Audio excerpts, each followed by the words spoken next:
Channel subscribe کر دیجیے گا، bell icon بھی کلک کر دیجیے گا تاکہ آنے والے نوٹیفیکیشن آپ کو ملتے رہیں۔ آپ اتنے فٹ رہتے ہیں پھر عمر سے کم دکھائی دیتے ہیں، اس کا کیا راز ہے؟ اس سوال کے جواب میں خالد بٹ کہنے لگے کہ ایک صاحب بڑے صحت مند تھے۔ ان سے کسی نے پوچھا کہ آپ کی صحت مندی کا راز کیا ہے؟ تو انہوں نے بتایا کہ تازہ ہوا خوری کرنا۔ آدمی بولا، اچھا تو آپ صبح سے رواق کرتے ہوں گے؟ ان صاحب نے کہا، نہیں، شادی کے بعد طے ہوا تھا کہ جب بھی بیوی سے لڑائی ہوگی تو میں گھر سے باہر چلا جایا کروں گا، تو اسی لیے اکثر میں باہر رہتا ہوں، اس لیے صحت مند ہوں۔ یہ لطیفہ سنا کے خالد بٹ خوب ہنسے اور پھر کہنے لگے، لیکن ایسا کچھ نہیں ہے، بیگم سے میری لڑائی ہوتی ہے تو ہم دونوں ہی گھر سے باہر نکل جاتے ہیں، کبھی ملتان جا رہے ہوتے ہیں، کبھی فیصل آباد جا رہے ہوتے ہیں، اکثر فیصل آباد کا چکر لگتا ہے تو ہم دونوں گاڑی میں جا بھی رہے ہوتے ہیں اور ساتھ ساتھ ہمارے دل، ہماری آنکھیں باتیں کر رہے ہوتے ہیں۔ بظاہر ہم خاموش ہوتے ہیں لیکن باتیں بھی ہو رہی ہوتی ہیں، اور یوں ہی چلتے چلتے وقت گزرتا ہے تو ہماری صلح بھی ہو جاتی ہے۔ میرے خیال میں یہ بہت اچھا طریقہ ہے، ایسے ہی ہونا چاہیے۔ غصے میں انسان بہت کچھ بول جاتا ہے اور کچھ دیر بعد غلطی کا احساس ہونے لگتا ہے، تو میاں بیوی میں لڑائی بھی ہو تو ان کو ایسا کرنا چاہیے۔ یہ طریقہ اچھا ہے، صلح بھی ہو جاتی ہے اور ساتھ میں آؤٹنگ بھی ہو جاتی ہے۔ خالد بٹ نے بتایا کہ یہ ان کی لو میرج تھی، انہوں نے اپنی پسند سے شادی کی ہے اور ان کی بیوی ان کی خالہ کی بیٹی تھی۔ شادی کا قصہ بھی عجیب ہے۔ گھر والوں نے کسی اونچے گھرانے میں ان کی شادی طے کر دی تھی، لیکن جہاں شادی طے کر دی تھی ان کی شرط یہ تھی کہ خالد بٹ اداکاری چھوڑ دیں اور کاروبار کریں، لیکن خالد بٹ کا رجحان کاروبار کی طرف تھا ہی نہیں۔ پھر اس بات کی کوئی گارنٹی نہیں تھی کہ کاروبار کرتے تو کاروبار کامیاب بھی ہو جاتا، اس لیے انہوں نے اس رشتے کے متعلق سوچنا شروع کیا کہ یہ ان کے لیے مناسب نہیں ہے۔ ان کا دل اداکاری کی طرف مائل تھا تو انہیں وہی کام کرنا تھا۔ پھر ان کی فلم لائن میں تنخواہ 300 روپے ماہانہ تھی۔ انہوں نے پورے خاندان میں نظر دوڑائی کہ خاندان میں کون سی لڑکی ہے جو ان کے 300 روپے ماہانہ میں گزارا کر سکے، اور تو کوئی نظر نہ آئی۔ خالہ کی بیٹی نظر آئی۔ وہ صبح سویرے اٹھ جاتی تھی سب سے پہلے اور کاموں میں مصروف ہو جاتی، اپنے بہن بھائیوں کو تیار کرواتی، کھانا بناتی، اس کے بعد کپڑے دھونا، برتن دھونا، گھر کے کام کرتی، اور خالہ کی بیٹی ہی گھر کا آخری فرد ہوتی تھی جو رات کو سب سے آخر میں سوتی تھی، اور گھر میں سب سے چھوٹی چارپائی اس کو ملا کرتی تھی۔ تو اس کے سگڑاپے کی وجہ سے اور قناعت پسندی کی وجہ سے خالد بٹ نے اس کا انتخاب کر لیا۔ خالد بٹ نے بتایا کہ ان کے والد اس بات پہ ناراض ہوئے کہ اتنا اچھا رشتہ تھا وہ چھوڑ دیا، اور ان کی خالہ سے انہوں نے کہا کہ اپنی بیٹی کی دوسری شادی کرنے کے لیے بھی تیار رہیں، کیونکہ خالد غصے والا ہے تو آپ کی بیٹی 1 ماہ سے زیادہ نہیں نکالے گی۔ لیکن ان کا خدشہ غلط ثابت ہوا اور میری ازدواجی زندگی بہت اچھی رہی۔ خالد بٹ بتاتے ہیں کہ اداکاری کا شوق انہیں بچپن سے ہی تھا، اس لیے ملتان سے لاہور چلے آئے اور اقبال حسن کے پاس رہنے لگے۔ اقبال حسن ان دنوں ہیرو آیا کرتے تھے تو ان کے ساتھ ہی وہ اسٹوڈیو چلے جایا کرتے۔ اقبال حسن کے ساتھ جانے کی وجہ سے اسٹوڈیو میں بھی بڑا پروٹوکول ملتا تھا۔ اس زمانے میں ہوتا یہ تھا کہ باقی لوگوں کو کھانا پلیٹ میں ملتا تھا، لیکن جو ہیرو اور پروڈیوسر وغیرہ ہوتے ہیں ان کے لیے کھانا خاص طور پہ آتا تھا اور پلیٹ کی بجائے ڈونگے میں سالن دیا جاتا تھا انہیں۔ تو یہی پروٹوکول انہیں بھی ملتا تھا، انہیں اچھا لگتا تھا۔ فلم کی شوٹنگز دیکھتے رہنا، ساتھ رہنا، ان کے ذوق کی تسکین ہو رہی تھی۔ ساتھ وہ چاہتے تھے کہ اداکاری کریں لیکن ہمت نہیں ہوتی تھی۔ ایک ایسا واقعہ جس کی وجہ سے وہ بہت سوچنے پہ مجبور ہو گئے۔ ایک دفعہ تیار ہونے میں تھوڑی دیر ہو گئی تو اقبال حسن ڈرائیور کے ساتھ اسٹوڈیو کو چلے گیا اور انہیں کہا کہ تم پیچھے سے آ جانا۔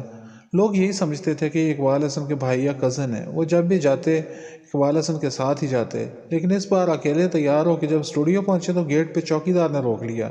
وہ بتاتے ہیں کہ میں پریشان ہو گیا، آج تک پروٹوکول ملا تھا اور ایسا کبھی نہیں ہوا تھا کہ چوکیدار روک لے۔ چوکیدار سے انہوں نے بڑا کہا کہ حاجی صاحب سے میں نے ملنا ہے، تو کہنے لگے کہ کون حاجی صاحب؟ یہاں کوئی حاجی صاحب نہیں ہے۔ پھر انہوں نے کہا کہ اقبال حسن صاحب، تو کہتا ہے یہاں کوئی اقبال بھی نہیں ہے، اور انہیں اندر نہیں جانے دیا۔ خالد بٹ بڑے پریشان ہوئے اور وہیں کھڑے تھے کہ اچانک اندر سے ہارن کی آواز سنائی دی۔ گاڑی اقبال حسن کا ڈرائیور چلا رہا تھا۔ انہوں نے اسے آواز دی اور اسے کہا کہ اقبال حسن کہاں ہیں، تو اس نے انہیں بتایا کہ وہ اندر شوٹنگ میں مصروف ہیں۔ تو خالد بٹ نے اسے کہا کہ یہ چوکیدار مجھے اندر نہیں جانے دے رہا۔ تو ڈرائیور نے چوکیدار سے کہا کہ اندر جانے دو انہیں، تو کہنے لگا اچھا میں نے کب روکا ہے، چلے جائیں، جاؤ جی اندر۔ یہ واقعہ ایک معمولی سا واقعہ تھا، لیکن وہ واپس آتے ہوئے یہ سوچتے رہے کہ یہ پروٹوکول اقبال حسن اور گاڑی کی وجہ سے تھا، اکیلے ان کی کوئی حیثیت نہیں تھی۔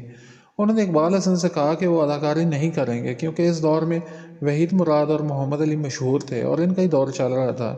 تو انہوں نے کہا کہ میں تو ان کے مقابلے میں کچھ بھی نہیں ہوں، میں کیا اداکاری کروں گا، نہ میری کوئی اتنی پرسنالٹی ہے، نہ مجھے ایکٹنگ اتنی زیادہ آتی ہے۔ لیکن پھر یہ سوچا کہ واپس ملتان جاؤں گا تو لوگ مذاق اڑائیں گے کہ اداکاری کرنے گئے تھے اور ایسے ہی واپس آ گئے۔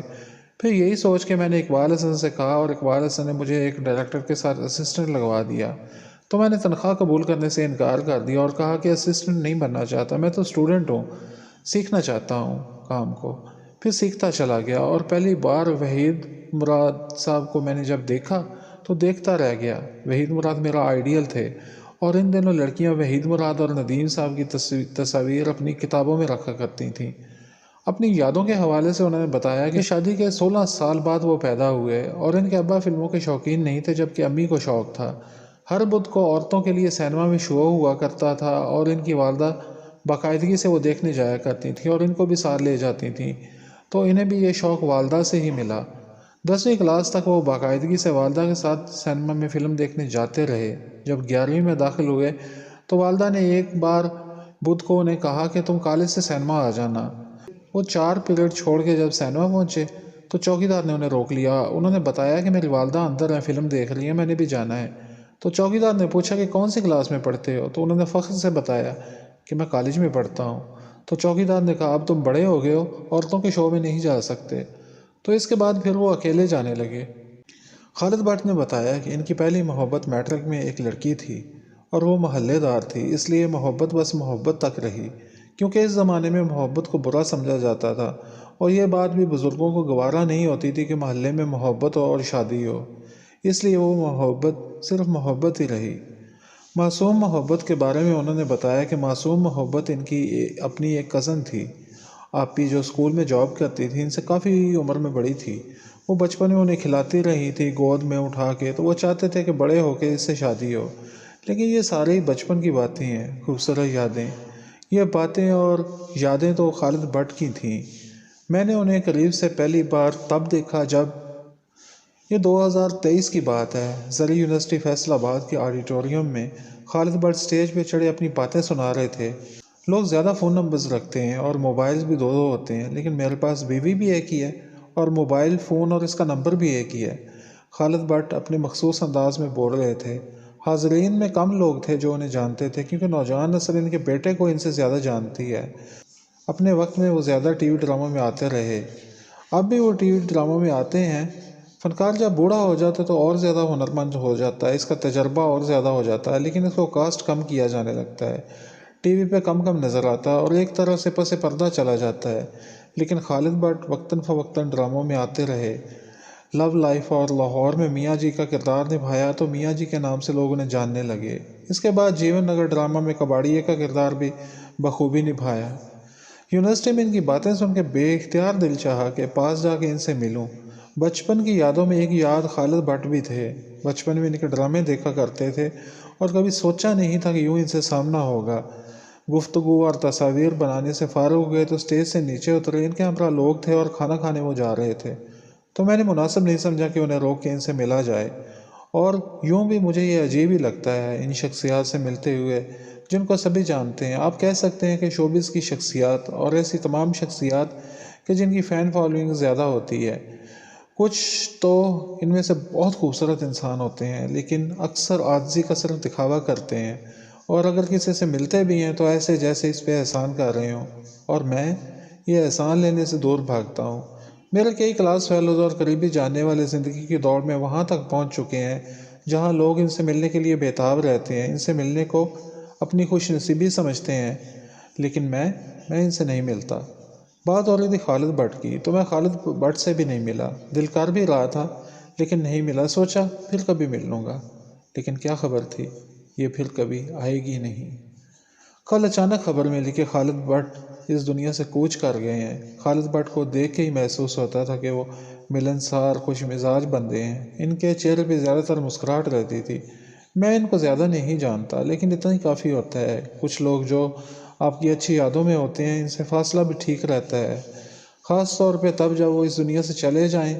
اگر آپ ان کے زیادہ قریب ہوں تو دکھ بھی اتنا ہی زیادہ ہوتا ہے۔ خالد بٹ 1 جنوری 1960 میں ملتان میں پیدا ہوئے۔ سوشل میڈیا پہ یہی تاریخ ملتی ہے، ویسے کہا جاتا ہے کہ ان کی عمر 70 سال سے زیادہ تھی۔ 1980 میں ہم دونوں، 2000 میں تیرے پیار میں، 2017 میں مجھے جینے دو، 2021 میں عشق لا۔ اس کے علاوہ 1999 میں ان کا ایک T V serial Boota from Toba ٹیکنگ بہت زیادہ چلا، جس سے انہیں شہرت ملی۔ اس کے بعد لنڈا بازار، لال عشق، جی ٹی روڈ نے بھی ان کی پہچان کو زندہ رکھا۔ اپنے آخری وقت تک وہ کام کرتے رہے اور گمنامی کے اندھیروں سے دور رہے۔ انہوں نے بے شمار ڈراموں اور فلموں میں کام کیا۔ خالد بٹ کو کب خبر تھی کہ 1 جنوری کو اپنی سالگرہ منانے کے چند دن بعد وہ یہ دنیا چھوڑ کے چلے جائیں گے۔ خالد بٹ کے 2 بیٹے اور 2 بیٹیاں ہیں۔ وہ ایک اچھے انسان اور بہترین اداکار تھے۔ اللہ ان کے تمام گناہ معاف فرمائے اور ان کو جنت الفردوس میں جگہ عطا فرمائے، آمین۔